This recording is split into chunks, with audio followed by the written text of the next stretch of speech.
ये उदाहरण है कि किस तरीके से पूरे प्रदेश में अवैध बालू खनन को लेकर एक गोरख धंधा बिहार सरकार के संरक्षण में पनपने का काम कर रहा है। ये घटना प्रमाण है कि बिहार के हर एक जिले में इस तरीके से अवैध बालू खनन हो रहा है और उस खनन के कारण से जो लोग संभवतः उसको रोकने का प्रयास करते हैं, किस तरीके से उनकी हत्या कर दी जाती है। जमुई में अभी कुछ दिनों पहले एक पुल भी गिरा था जिसको देखने के लिए मुख्यमंत्री नीतीश कुमार जी भी गए थे। उसके पीछे भी कारण ये बालू खनन ही था। अगर पिलर्स के आसपास के बालू को अगर नहीं इस तरीके से निकाला गया होता तो संभवतः उस ब्रिज को सपोर्ट मिलता और वो ब्रिज नहीं गिरता।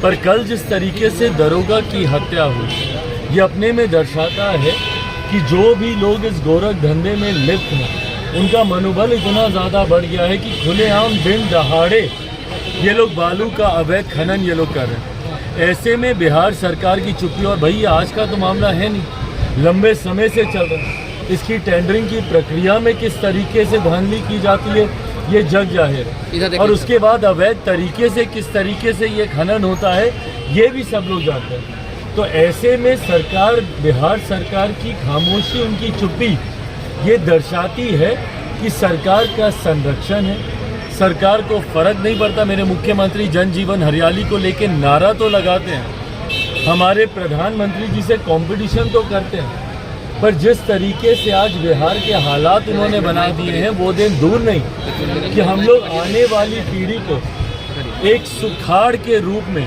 पूरा बिहार प्रदेश हम लोग सौंप के जाएंगे अगर बालू खनन पे जल्द से जल्द कार्रवाई नहीं होती और इसको रोका नहीं जाता। लेकिन शिक्षा मंत्री ने कहा है कि ये तमाम घटनाएं, इस तरह की घटनाएं होती रहती है, इस पर क्या कहेंगे? अरे शिक्षा मंत्री की तो भाई बातों का जवाब देने का ही मतलब नहीं है। बिहार सरकार ने इस मंत्री को सिर्फ और सिर्फ बेतुके बयान देने के लिए इनको रखा हुआ है, फालतू की बातें इनसे करवाने के लिए इनको रखा हुआ है। इनको शिक्षा विभाग, अपने विभाग के अलावा इन मंत्री का ध्यान हर चीज़ में जाता है। कभी सनातन को गाली देंगे तो कभी रामचरितमानस को गाली देंगे तो कभी बेकार की बातें करेंगे। क्या ये कोई छोटी घटना है? अगर माननीय मंत्री जी के परिवार में अगर इस तरीके से भगवान न करे कोई घटना घट जाए या हत्या हो जाए तो क्या उसको भी बोलेंगे कि ये बातें तो होती रहती हैं?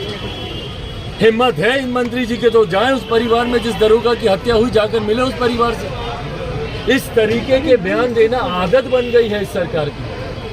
पर इस सरकार को कोई दोष क्या दे, इनके मंत्रियों को कोई दोष क्या दे, जब इनके खुद के मुखिया, बिहार के मुख्यमंत्री जब इतने शर्मनाक बयान देते हैं तो उसके मुकाबले में तो ये कुछ भी नहीं है ना।